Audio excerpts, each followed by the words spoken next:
Salut à toi, j'espère que tu vas bien. Pour moi, grâce à Dieu, honnêtement, je suis heureux d'être ici pour partager un nouveau message. Le livre d'Exode et le chapitre 3 et 4 nous présentent l'appel de Moïse. Comment Dieu s'est révélé à son serviteur qu'on nommera affectueusement l'Hébreu. Tu verras que ce récit est riche d'enseignements, des leçons qui te permettront à toi comme à moi d'être des chrétiens avec un objectif de vie, d'écouter la voix de l'Éternel pour accomplir de grandes choses en son nom. Alors si tu es prêt et seulement si c'est le cas, allons-y sans plus tarder. Mais il nous faudrait avant tout un contexte qui est Moïse, un jeune Hébreu qui a été miraculeusement sauvé de la mort face à un pharaon qui à l'époque souhaitait tuer tous les nouveau-nés mâles car les Hébreux étaient devenus trop puissants. Pourtant initialement ils n'étaient que 70, maintenant ils sont des milliers. Alors là, heureusement, la mère de Moïse va cacher ce dernier dans un panier de roseaux, puis elle va lâcher ce dernier dans le Nil et la fille du pharaon va découvrir l'enfant. Elle l'aimera et en tant que mère porteuse pour l'allaiter, elle va donc appeler inconsciemment peut-être la mère de Moïse. Cette dernière va l'éduquer et le jour venu, le petit Hébreu retournera chez la princesse. Heureusement, Moïse a grandi. C'est devenu un magnifique jeune homme. Et là, un jour, il voit l'un de ses frères hébreux se faire frapper, fouetté par un maître égyptien. Alors, par colère, haine, je peux le comprendre, il tue ce dernier, le maître égyptien, et cache même son corps dans le sable.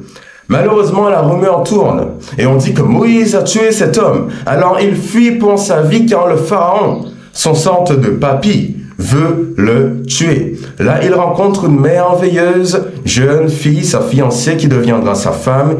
Il aura un enfant, vivra dans le désert et sera berger. Et c'est à cet instant précis que Dieu va se présenter à l'Hébreu. Alors lisons cela à partir d'Exode et le chapitre 3 pour le verset 1. Go! Il est dit: Moïse était devenu berger du troupeau de son beau-père Jéthro, le prêtre de Madian. Je l'ai dit, ok? Il conduisit le troupeau, verset 1 toujours, derrière le désert et vint à la montagne de Dieu, à Horeb. L'ange de l'Éternel lui apparut dans une flamme de feu, au milieu d'un buisson. Moïse regarda et vit que le buisson était tout en feu sans être consumé.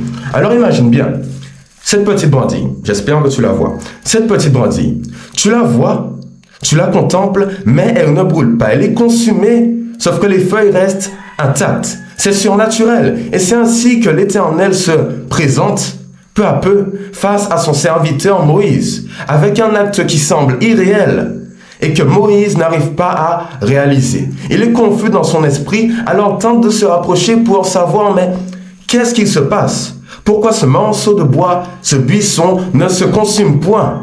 C'est quelque chose d'exceptionnel. Alors, pas à pas, il se rapproche du lieu suspect. Et c'est là que l'Éternel dira quelque chose, oui, comme cela. Le verset 4, je crois. L'Éternel vit qu'il faisait un détour pour regarder. Normal. Dieu l'appela du milieu du buisson en disant: Moïse, Moïse. Il répondit: Me voici. Dieu dit: Ne t'approche pas d'ici, retiens tes sandales, car l'endroit où tu te tiens est une terre sainte. Il ajouta: Je suis le Dieu de ton père, le Dieu d'Abraham, le Dieu d'Isaac et le Dieu de Jacob. Moïse se cacha le visage, car il avait peur de regarder Dieu. Alors décortiquons cela rapidement, car il y a quelques magnifiques enseignements. La première rencontre est merveilleuse. Pourquoi? Il vient tout d'un coup, Moïse se rapproche du buisson, et là Dieu l'appelle en disant: Mais Moïse, Moïse, par son propre nom. Ce dernier avance vers la voie. Sauf que l'Éternel l'ordonne d'enlever ses sandales, car l'endroit où il se trouve est un lieu saint. Et là le Seigneur se présente en disant: Je suis le Dieu de ton père Abraham, Isaac, Jacob. Et enfin, Moïse fait quelque chose d'assez intéressant. Il faut le noter. Il cache son visage afin de ne pas avoir Dieu. Alors, qu'est-ce que l'on constate? La crainte du Seigneur. Beaucoup de personnes dans ce monde, la société, pensent que Dieu est un clown. On fait des jeux avec lui. Avec notre corps, notre esprit, rien ne va plus. On dénigre l'Éternel en le rabaissant constamment, en l'ignorant, en le blasphémant parfois. Et c'est une tragédie. Car l'on voit Moïse qui très jeune a été éduqué par sa mère, malgré le fait qu'il soit aussi élevé par des Égyptiens. On lui a dit, oui, tu es israélite, mais tu es un Dieu. Ton Dieu est grand, fort, majestueux, alors ne fais pas n'importe quoi en sa présence. Moïse, même s'il n'a pas réellement connu Dieu, a entendu parler de lui. Et l'éducation l'a aidé à avoir la bonne réaction. Cacher son visage, écouter et répondre « Me voici ». Trop de monde actuellement n'ont pas cette notion de crainte de Dieu. Tu fais n'importe quoi en disant qu'il acceptera tout par grâce, mais il est saint. Et un Dieu saint mérite d'être adoré correctement. Alors qu'est-ce qui te manque pour agir ainsi? Fais attention à ce que tu fais. N'aie pas une vie qui s'oppose à Dieu. Car rappelle-toi qu'il t'a façonné. J'ai d'ailleurs fait une vidéo sur le sujet, sur Ézéchiel 16, je crois. Il t'a façonné, alors tu lui dois respect et reconnaissance comme l'a fait Moïse. Un comportement d'humilité et non pas d'arrogance. Et on avance petit à petit. Allons-y. L'Éternel dit, le verset 7, « J'ai vu la souffrance de mon peuple qui est en Égypte, et j'ai entendu, les cris qu'il pousse devant ses oppresseurs. Oui, je connais ses douleurs. Je suis descendu pour le délivrer de la domination des Égyptiens et pour le faire monter de ce pays, dans un bon et vaste pays désolé, un pays où coule le lait et le miel. C'est l'endroit qu'habitent les Cananéens, les Hittites, les Amoréens, les Phérésiens, les Éviens et les Jébusiens. J'aime bien l'Éternel, car avec lui, tout est bien structuré. Il parle d'un constat. Oui, Moïse, tu as tué un maître égyptien, car l'un de tes frères souffrait à cause de lui. Mais moi aussi, je comprends ta souffrance. J'ai vu le peuple israélite qui crie, qui perd la foi, qui désespère, qui est esclave des Égyptiens. Et je veux les délivrer. C'est le constat. Maintenant, la solution, ce que nous n'avons pas en tant qu'humains, en tout cas rarement, des solutions effectives. Je vais amener les Hébreux dans un pays où coule le lait et le miel, la paix, la liberté. Oui, il y a d'autres peuples, mais ils seront heureux là-bas. Et jusqu'à maintenant, remarque bien que Dieu n'a toujours pas dit, mais attends, Moïse, quelle est ta place dans l'équation déjà résolue? Et il le fera directement, avec splendeur et majesté, comme d'habitude, j'ai envie de te dire. Alors allons-y au verset 10, mais pour le moment, tout est bien fait. Le plan est le suivant, le constat, rien ne va, la solution, tout va. Mais qu'est-ce que fait Moïse, l'Hébreu, ici? Le verset 10, allons-y. Tourne la page.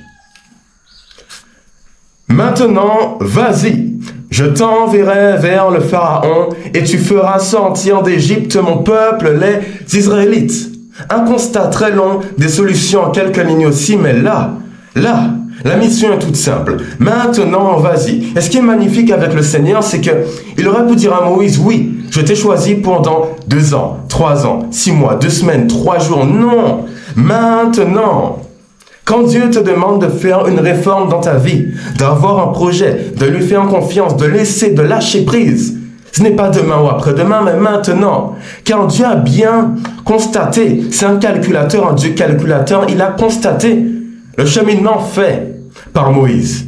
Oui, il a tué quelqu'un, mais il a aussi compris quelle était l'âme de ce dernier, la relation qu'il avait avec Dieu. Car même si l'Hébreu n'était pas parfait, il était quand même juste aux yeux de l'Éternel, grâce à sa repentance et à sa pureté d'esprit, de cœur comme on dit, ou même dans son âme.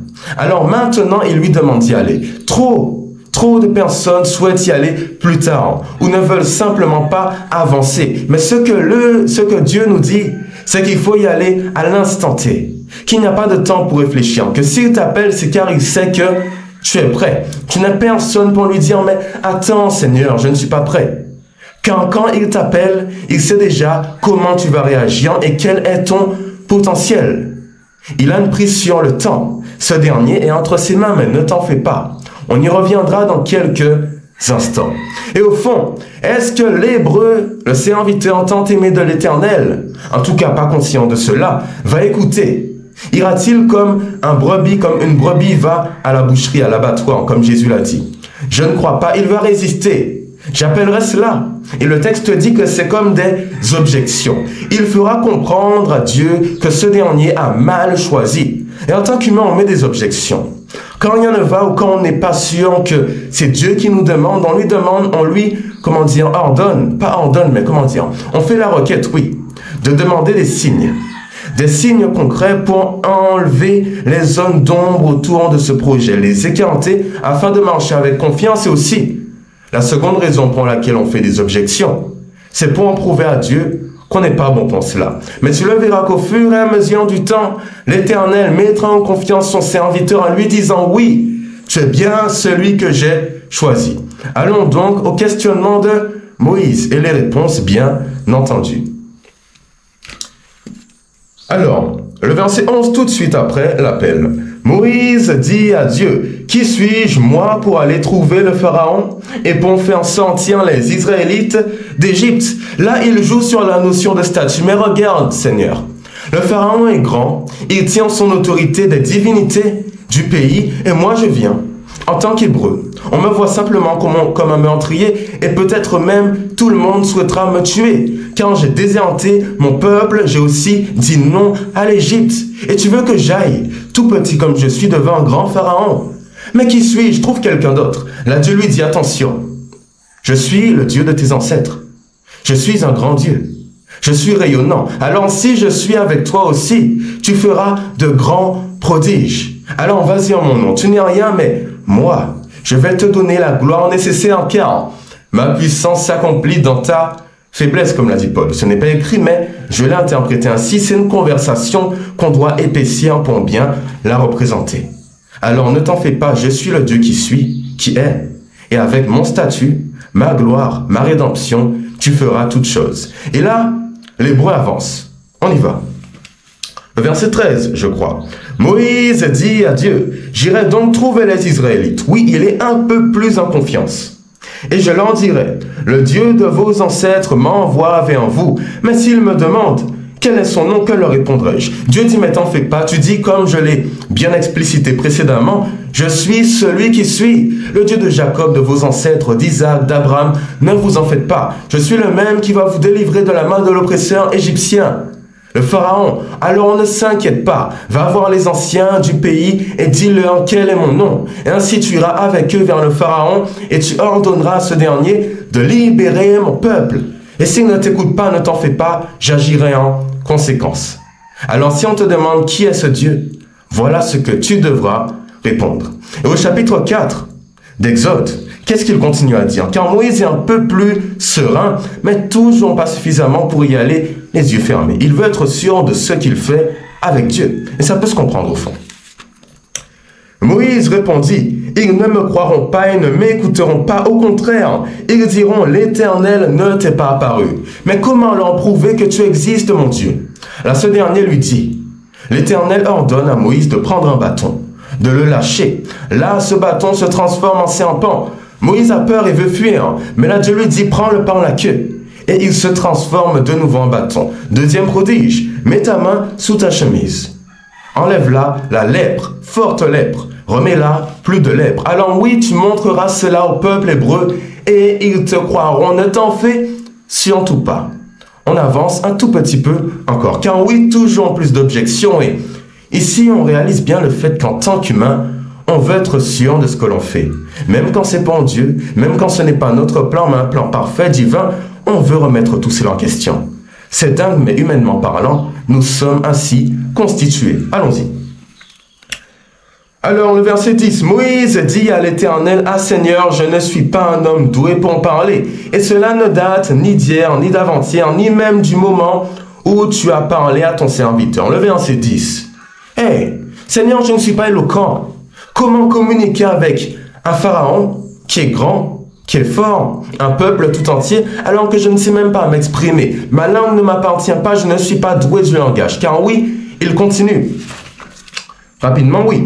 En effet, j'ai la bouche et la langue embarrassées sans embarrasser là-dedans. Je ne peux pas t'aider, trouve quelqu'un d'autre une nouvelle fois. Et là, l'Éternel lui dit, hey, est-ce que ce n'est pas moi qui peux façonner ta bouche? Je donne l'ouïe au sourd et la vue à l'aveugle. Et tu crois qu'avec moi, tu ne pourras pas mieux parler? Bien sûr que si. Je t'accompagnerai et je mettrai les mots dans ta bouche afin que tu puisses parler correctement à ceux qui doivent entendre cette parole de libération. Et dernière objection. C'est une erreur car moi, je ne sais pas si je serais allé. Peut-être qu'au fond, j'aurais dit à Dieu, mais dans tous les cas, je ne veux pas. Et là, Moïse dit quelque chose d'un peu similaire. Et on va lire la réponse de Dieu qui, là, est autoritaire et nous montre une nouvelle facette du Seigneur. Allons-y. Moïse dit, le verset 13 du chapitre 4, « Ah Seigneur, envoie quelqu'un d'autre que moi. » Alors la colère de l'Éternel s'enflamma contre Moïse. Il dit, « N'y a-t-il pas ton frère Aaron, le Lévite? Je sais qu'il parlera facilement, lui. Le voici même qui vient à ta rencontre. Quand il te verra, il se réjouira dans son cœur. Tu lui parleras et tu mettras les paroles dans sa bouche. Et moi, je serai avec ta bouche et avec sa bouche. Et je vous enseignerai ce que vous devrez faire. » Alors on s'arrêtera quand même. Je pose la Bible. Est-ce que ce n'est pas quelque chose d'étrange? Jusqu'au bout, Moïse s'est remis en question. En tout cas, remis en cause la décision de l'Éternel. Et en tant qu'humain, on fait la même chose. Objection sur objection, on ne veut pas suivre son plan. Et la dernière leçon que j'ai pour toi, c'est pourquoi? Pourquoi l'Éternel s'est autant obstiné? Quelle est la source de cette détermination face à un homme qui n'est pas réellement confiant? L'Hébreu était un peu fébrile, très peu serein. Pas combatif, un peu ennuyeux. Il n'avait pas la force d'avancer. Pourquoi Dieu l'a choisi? Ce dernier a vu en lui le potentiel caché. Car comme je l'ai dit il y a quelques instants précédemment, l'homme voit uniquement le passé, même pas le passé, oui le passé et le présent. Dieu voit le passé, le futur, l'avenir, le présent, tout ce que tu veux, il est l'alpha, le début et l'oméga, la fin. Alors quand il t'appelle, il ne voit pas uniquement qui tu es actuellement, mais surtout qui tu pourrais devenir. Car en tant qu'homme, on n'aurait jamais cru que Moïse est le même qui, plus tard, va délivrer le peuple d'Israël pour l'amener en Canaan céleste. Il fera de grands prodiges. Il va donner lieu aux premières lois, les 10 commandements. Même son frère Aaron, qui devait le soutenir, qui paraissait peut-être meilleur que lui, va le trahir. Il sera un leader face à un peuple qui était comme déchaîné, dégénéré. La relation qu'il aura avec Dieu va amener son visage vers le rayonnement une fois qu'il sera descendu de la montagne. Est-ce qu'on pourrait prévoir ça en tant qu'homme que je suis, ou femme que tu es, ou homme encore, peu importe? Non, ce n'est pas possible. C'est uniquement Dieu qui voit ce que tu seras. Alors quand il t'appelle maintenant, ne lui dis pas « je ne suis pas prêt ». Il est le seul à connaître ton potentiel mieux que quiconque, que toi-même, que les autres. Alors ne t'en fais surtout pas à ce niveau. Si Dieu m'a vu comme j'étais précédemment, il a pu m'appeler, car il a compris qui je suis actuellement. Mais si un homme m'avait vu précédemment, jamais il ne m'aurait donné la chance de progresser. Dieu est miséricordieux, grand compatissant. Alors si tu veux faire des prodiges dans ta vie, avoir un plan, un objectif, demande au Seigneur, car avec lui, tout est bien fait. C'est une des leçons à retenir, tout est bien fait. Tout ce qu'il te demande, c'est de suivre. Pas aveuglément, mets-toi en confiance comme Moïse, mais rappelle-toi qui il est et ce qu'il peut faire pour toi. Alors oui, j'aime cette histoire, car Moïse a été sublimé, transformé par le Seigneur. Et chacun peut atteindre cette rédemption, cette transformation si belle et étonnante aux yeux de l'homme. Car aucun à l'époque n'aurait cru que Moïse, même à son arrivée, même au cours de son arrivée en Égypte, que Moïse aurait fait de si grands prodiges par la grâce de Dieu. Alors prions pour avoir un plan dans nos vies. Que Dieu te dévoile, mais qu'est-ce qu'il te faut dans ton quotidien? Quelle femme, travail, objectif, quelle est ta mission? La mienne, entre parenthèses, c'est de propager l'évangile du Seigneur, l'amour de Christ jusqu'au bout et à la fin de ma vie au nom de Jésus, oui. Alors sache qu'il te faut agir. Il a besoin de toi, non pas demain, après-demain, mais maintenant. Car quand le moment est venu, il t'appelle sans broncher et il se battra pour que tu puisses te rallier à sa cause. Il sait ce dont tu es capable. Alors prions. Seigneur, merci pour tout. On a des points forts, on a des points faibles. Mais tu sais ce que tu peux, contribuer. Comment tu peux contribuer plutôt au cours de notre existence. Tu sais que chacun a un potentiel, qu'il est méconnu par beaucoup, mais que tu le révèles si on passe du temps avec toi dans la prière. Si on fait le choix d'écouter ta voix, même s'il y a des objections, je peux le comprendre, mais qu'on reste constamment attaché à ta parole, sans jamais reculer, sans jamais douter, et même si on le fait en te parlant, en communiquant, et non pas en fuyant comme l'a fait Jonas, qui finalement a été appelé par toi après avoir passé des jours dans le ventre de la baleine. Mais au fond, on a des choses, des objectifs de vie. Alors dis-nous ce qu'il y a à faire, la femme qu'il nous faut, l'homme qu'il nous faut pour les femmes, ou encore le travail, le projet, comment on pourrait contribuer à ton œuvre, et comment sublimer chaque espace, domaine de notre existence, afin de montrer et de révéler ta gloire au monde entier. Je t'ai prié, Seigneur, au nom de Jésus, et pour ta gloire. Amen, amen. Alors, je me sens bien, j'espère aussi que c'est le cas pour toi. Si cette vidéo t'a plu, tu pourrais t'abonner, l'aimer, la commenter car tu veux dire Amen. Alléluia, gloire à Dieu. Tu as un sujet de vidéo à l'esprit, tu n'es pas d'accord avec un de mes propos ou tu souhaiterais approfondir les points qu'on a pu comprendre, liant dans cette parole et expliquer grâce à Dieu. Vas-y, c'est un espace d'interaction dédié. Sinon, passe une bonne journée, soirée, après-midi, prochaine vidéo dans quelques jours, si Dieu le veut bien. Et puis, au revoir. Bye bye. Bye bye. Voilà.